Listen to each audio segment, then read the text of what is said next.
तो हेलो मेरे प्यारे प्यारे शेर और शेरनियों, आप लोग स्वस्थ होंगे, मस्त होंगे, आप लोगों की स्टडी अच्छे से चल रही होगी। तो ये क्लास जो है 9 वालों के लिए जो टॉपिक छूटे थे, यानी कि चैप्टर नंबर 2 फिजिक्स वाले में, ठीक है, जो कि चैप्टर था बल तथा गति के नियम। आपने पहला नियम पढ़ लिया था। चलिए आज हम पढ़ते हैं गति के दूसरे नियम के, ठीक है। तो इसमें ध्यान रखिएगा, आप पहला क्या हेडिंग लगाएंगे, गति के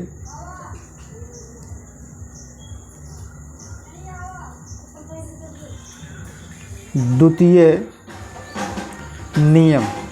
क्या लिखेंगे, गति के द्वितीय नियम, यानी कि सेकेंडरी या फिर सेकंड लॉ ऑफ मोशन।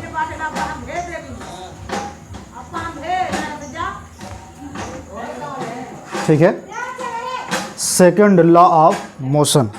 अगर हम इसकी बात करें सेकंड लॉ ऑफ मोशन की, तो इसमें आप लिखेंगे, क्या चीज़ लिखेंगे, जो कि है किसी वस्तु के संवेग परिवर्तन की दर। आप क्या लिखेंगे इस नियम में कि किसी वस्तु के संवेग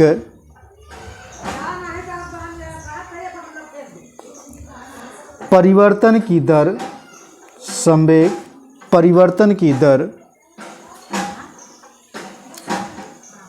उस पर आरोपित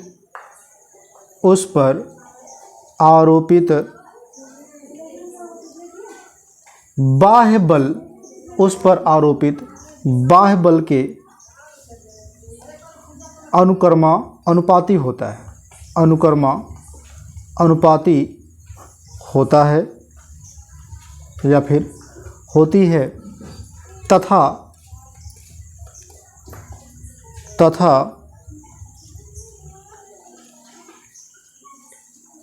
संवेग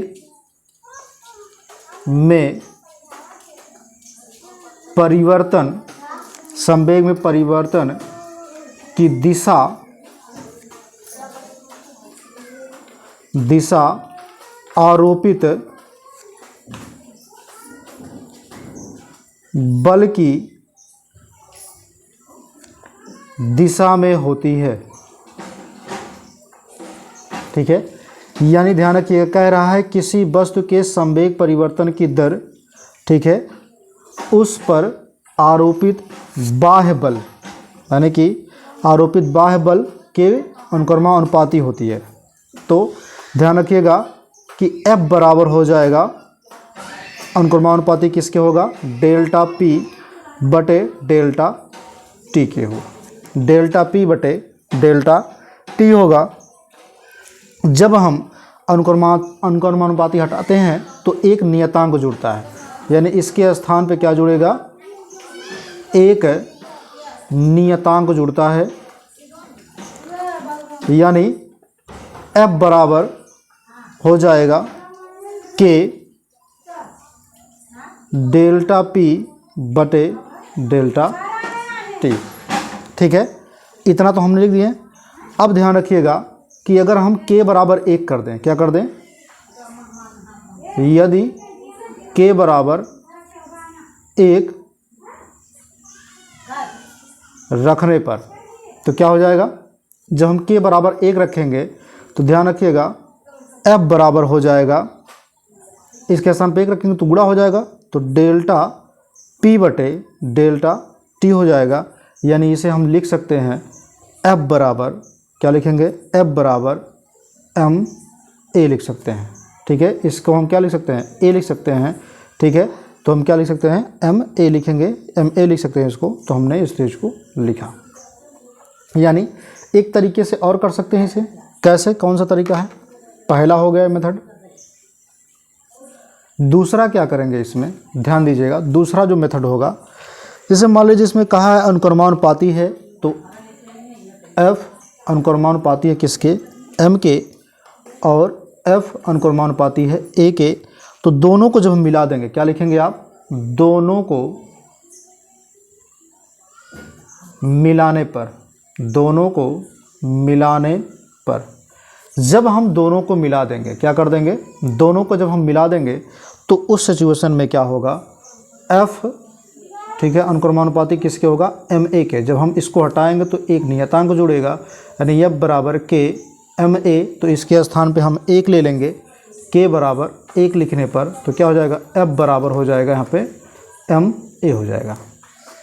ठीक है, ये हमने बता दिया। दोनों में से कोई एक आप लिख सकते हैं। ये रहा गति का द्वितीय नियम, और इसका एग्जाम्पल भी होगा। ठीक है, इसका क्या होगा, एग्जाम्पल होगा, तो इस एग्जाम्पल को भी हम क्या करते हैं, देख लेते हैं। ठीक है, अब एग्जाम्पल की अगर हम बात करें, गति के द्वितीय नियम के एग्जाम्पल की बात करें तो इसको भी आपको जानना ज़रूरी है। ठीक है, कि किस किस नियम पर गति का दूसरा नियम जो है लागू होता है, किस किस चीज़ों पर। ठीक है, पहला चीज़ क्या है कि गति का जो नियम होता है, ठीक है, द्वितीय नियम, ये बंदूक से निकली गोली शरीर में घुस जाती है। क्या बनेगा कि बंदूक से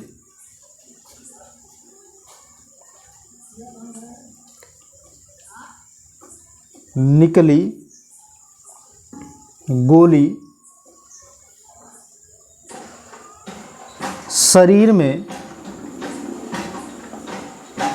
घुस जाती है। ये रहा पहला एग्जाम्पल।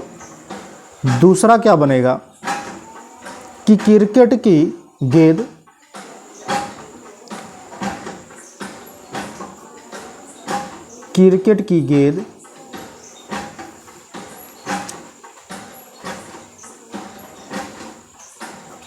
पकड़ते समय, क्रिकेट की गेंद पकड़ते समय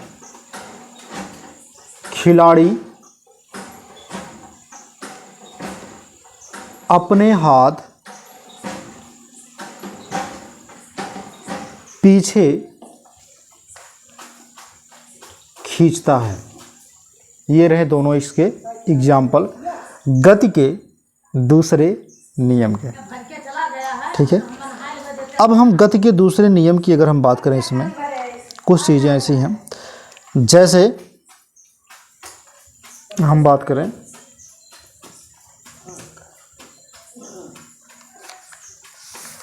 तो ध्यान दीजिएगा, इसमें जो बल होगा, ठीक है,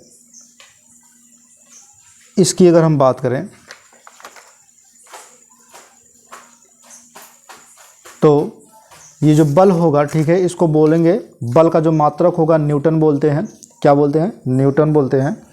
तो इसमें जो बल होगा, ध्यान दीजिएगा इस बात को, यानी जो बल है, तो बल का जो मात्रक होता है वो न्यूटन होता है। इसे एन से प्रेजेंट करते हैं, यानी कि न्यूटन होता है। तो एक न्यूटन को परिभाषित हमें करना है। अब एक न्यूटन को परिभाषित आप कैसे करेंगे, तो ध्यान दीजिएगा कि अगर आपको पता है कि F बराबर क्या होता है, ma होता है, द्रव्यमान और त्वरण होता है। तो अगर हम m बराबर 1 ले लें और a बराबर भी 1 ले लें, ठीक है, इतना किलोग्राम ले लें और इतना मीटर प्रति सेकंड ले लें, सेकंड का स्क्वायर, ठीक है, रख दें। तो F बराबर क्या हो जाएगा, तो ध्यान रखिएगा F बराबर भी आपका 1 होगा, यानी F बराबर आपका 1 न्यूटन होगा। तो इसकी परिभाषा कैसे लिखेंगे, लिखेंगे आप परिभाषा में कि 1 न्यूटन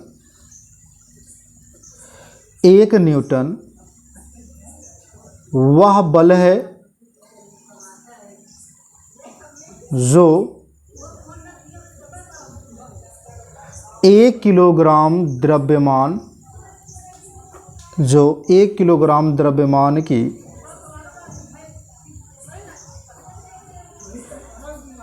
किसी वस्तु में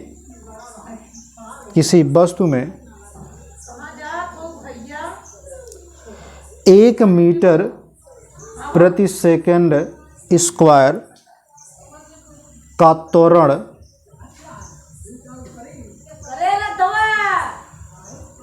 उत्पन्न करे।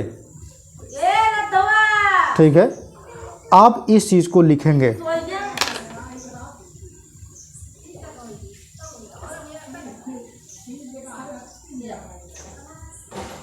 ठीक है, तो इसे कहेंगे हम 1 न्यूटन। अब इतनी चीज़ें समझ में आ गई। अब हम आगे चलते हैं। आगे अगर हम बात करें, आगे बढ़ने से पहले सबसे पहले चीज़ तो हम हर एक चीज़ के बारे में भी जान लेते हैं। सबसे पहली चीज़ क्या है कि संवेग परिवर्तन तथा बाह्य बल में संबंध, ये भी हमको जानना है। तो याद रखिएगा मेरे प्यारे प्यारे संस्कुलों, इसमें अगर हम बात करें, ठीक है, तो अगली जो हेडिंग आपकी बनेगी वो बनेगा संवेग परिवर्तन। संवेग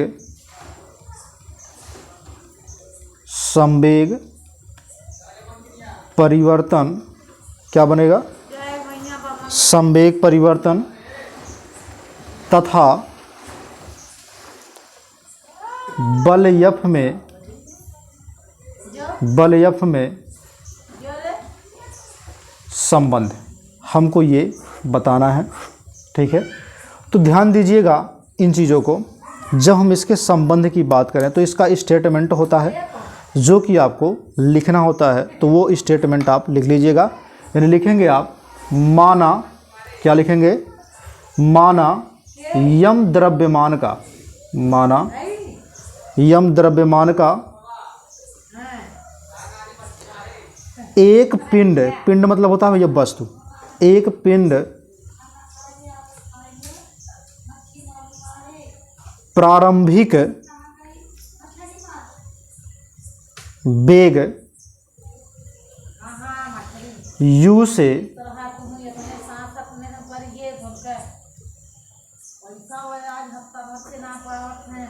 गतिमान है और डेल्टा t समय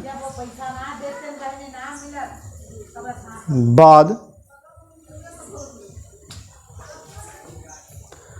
उसका वेग बढ़कर v हो जाता है, v हो जाता है। ये रहा।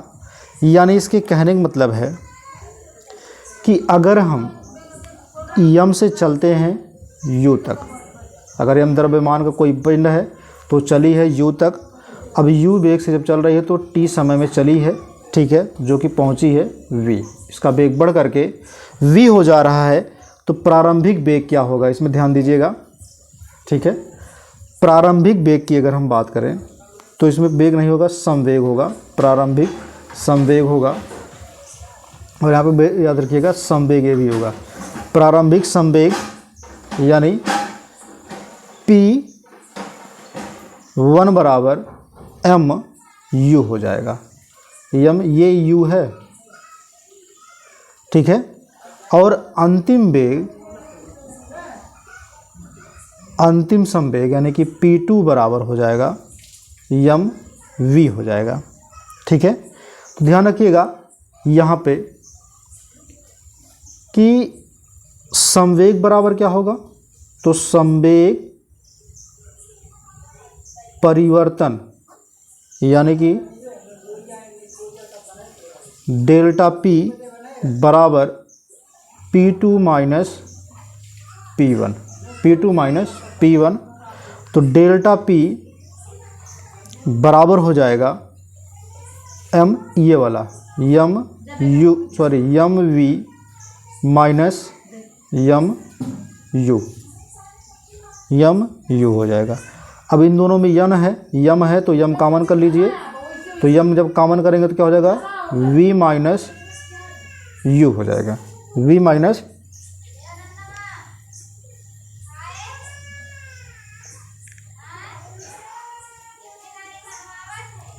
यम v माइनस u हो जाएगा। अब हम क्या करेंगे, दोनों तरफ t से गुणा कर देंगे। क्या करेंगे, दोनों तरफ t से गुणा कर देंगे। तो ध्यान दीजिएगा दोनों तरफ डेल्टा t से गुणा करने पर, जब हम गुणा कर देंगे दोनों तरफ तो ध्यान दीजिएगा, डेल्टा पी बटे डेल्टा टी बराबर एम वी माइनस यू बटे डेल्टा टी हो जाएगा। यानी अगर हम बात करें यहाँ पे, ये आपको पता है कि m जो होता है यहाँ पे v माइनस यू बटे डेल्टा टी, इसको हम क्या बोलते हैं, यहाँ इस पूरे को हम मानेंगे, इस पूरे को हम क्या मानते हैं, a मानते हैं, क्योंकि a बराबर क्या होता है, v माइनस यू बटे डेल्टा टी होता है। तो डेल्टा p बराबर डेल्टा p बटे डेल्टा टी और m इंटू a हो जाएगा। ये हुआ, ठीक है। अब आपको पता है इसे हम क्या लिख सकते हैं, इसे हम f लिख सकते हैं, क्योंकि आपको पता है कि f बराबर क्या होता है, यम a होता है। तो डेल्टा p क्या लिखेंगे आप, डेल्टा p बटे डेल्टा t बराबर f हो जाएगा। तो यही है अतः, तो आप लिखेंगे यहाँ पे अतः संवेग परिवर्तन की बाह्य बल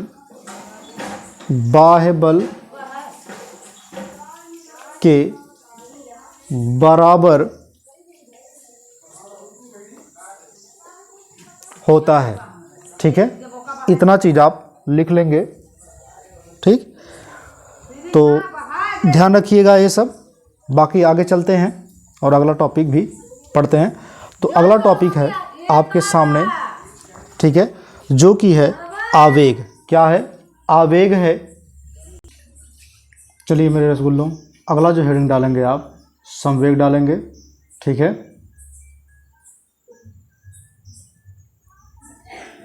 तो हेडिंग डालेंगे क्या चीज़, आवेग।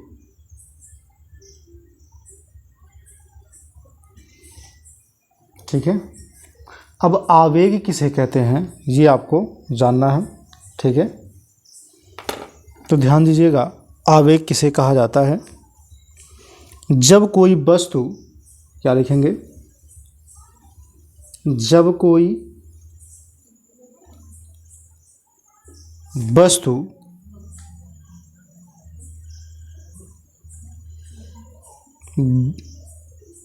कोई वस्तु बड़ा बल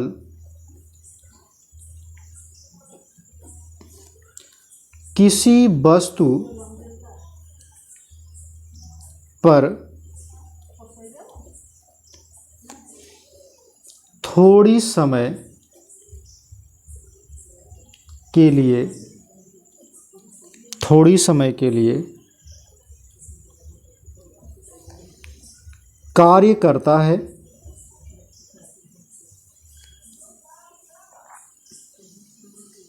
तो बल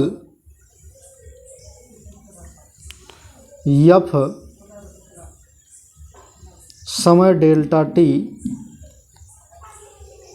के गुणनफल, डेल्टा टी के गुणनफल को आवेग कहते हैं। ठीक है, आवेग बराबर होता है, सूत्र है इसका F गुणे डेल्टा टी। यानी आप सीधा कह सकते हैं बल और समय के गुणनफल को आवेग कहते हैं। तो अगर हम इसकी मात्रा की बात करें, इसकी मात्रक की अगर हम बात करें, तो ये होता है न्यूटन, ठीक है, सेकंड होता है। क्या होता है, न्यूटन सेकंड होता है, आवेग का मात्रक होता है। तो इसमें एक हेडिंग और अपनाएंगे, जो कि वो हेडिंग होगा आपका कि सिद्ध कीजिए,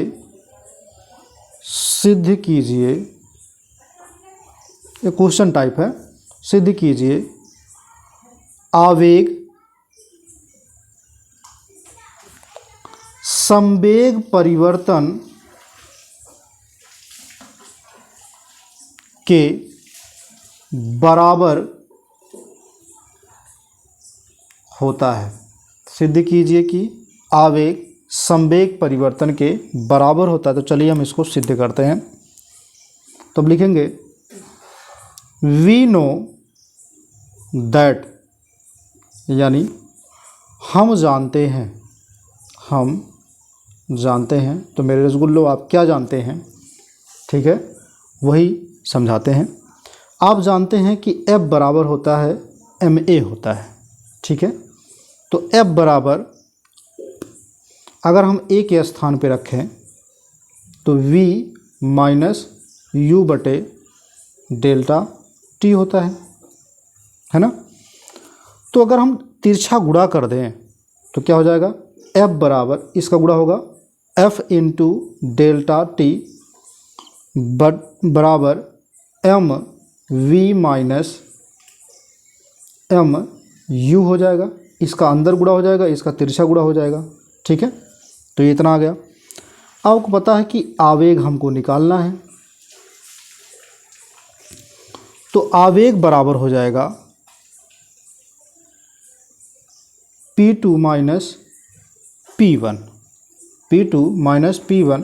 तो आपको पता है P2 माइनस P1 को हम क्या कहते थे, ठीक है, संवेग कहते थे। तो इसी को क्या कहते हैं, तो यहाँ हो जाएगा आवेग और यहाँ हो जाएगा डेल्टा P। अब डेल्टा P को हम क्या कहते थे, संवेग कहते थे। तो क्या लिखेंगे आप, आवेग बराबर संवेग परिवर्तन, जो कि हमको क्या करना था, सिद्ध करके लेके आना था। तो प्रूफ हमने कर दिया, ठीक है।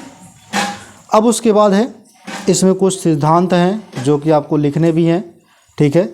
और उसी सिद्धांत पर हम क्या करेंगे, कुछ कार्य करेंगे, ठीक है। जैसे संवेग संरक्षण का सिद्धांत क्या है, ये भी आपको जानना है। तो ध्यान दीजिएगा, संवेग संरक्षण का सिद्धांत की अगर हम बात करें, किसकी बात करें, संवेग संरक्षण के सिद्धांत की अगर हम बात करें, तो इसमें हेडिंग लगाएंगे आप, संवेग संरक्षण का सिद्धांत। अगर हम इसके प्रिंसिपल की बात करें, यानी कि सिद्धांत की बात करें, ये हेडिंग है भैया, ठीक है, ये सब इम्पॉर्टेंट्स हैं, ठीक है। तो आप क्या लिखेंगे, दो या दो से अधिक, क्या लिखेंगे इसमें, दो या दो से अधिक, दो या दो से अधिक वस्तुओं के समुदाय, वस्तुओं के समुदाय पर यदि कोई बाह्य बल ना कार्य करे तो इस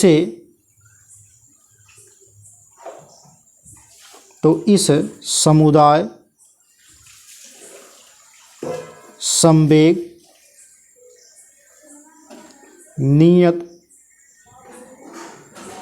रहता है। तो इससे लिख देना है, तो इससे समुदाय संवेग नियत रहता है। इसे संवेग संरक्षण का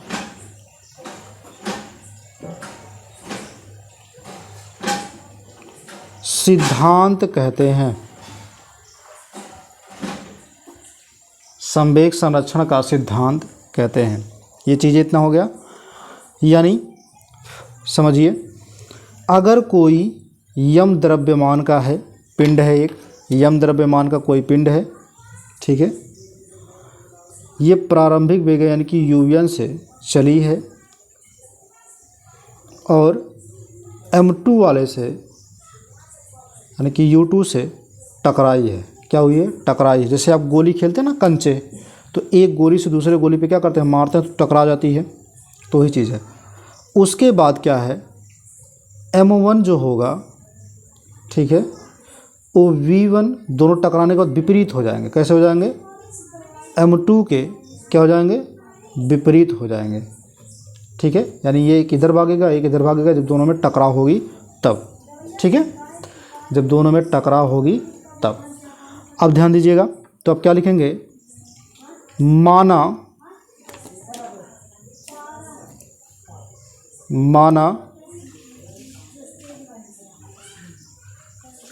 दो द्रव्यमान यम1 यम2 है, यम1 यम2 है,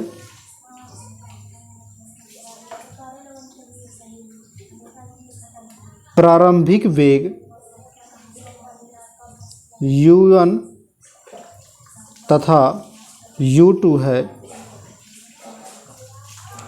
है, टकराने के बाद उनके वेग बदलकर v1 तथा v2 हो जाते हैं, बदलकर v1 तथा v2 हो जाते हैं, ठीक है। यानी जब ये गोली पहले जो है ये दोनों आपस में टकरा रहे हैं तो v1 v2 हुए हैं, टकराने के बाद इनके वेग में क्या हुआ है, परिवर्तन हुए हैं।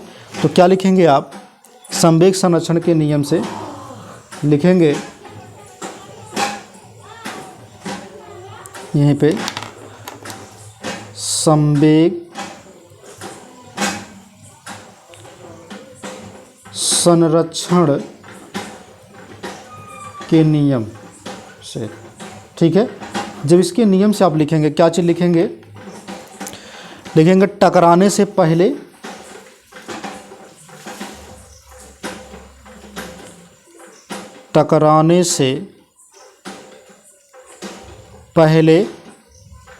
संवेग बराबर टकराने के बाद संवेग, ठीक। यानी आप लिखेंगे यम1 u1 प्लस यम2 प्लस u2 बराबर है यम1 v1 प्लस यम2 प्लस v2, ठीक है। चाहे तो दोनों साथ में लिख सकते हैं, यहाँ पे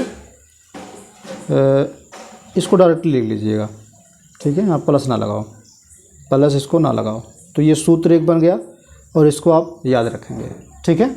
इस सूत्र को आप क्या करेंगे, याद रखेंगे, ठीक है, इस सूत्र को। तो आज की जो ये वीडियो है यहीं तक होती है, ठीक है। फिर मिलेंगे अगले वीडियो में, तब तक के लिए आप लोग हंसते रहिए, मुस्कुराते रहिए और अपने टॉपिक को अच्छे तरीके से पढ़ते रहिए। जय हिंद।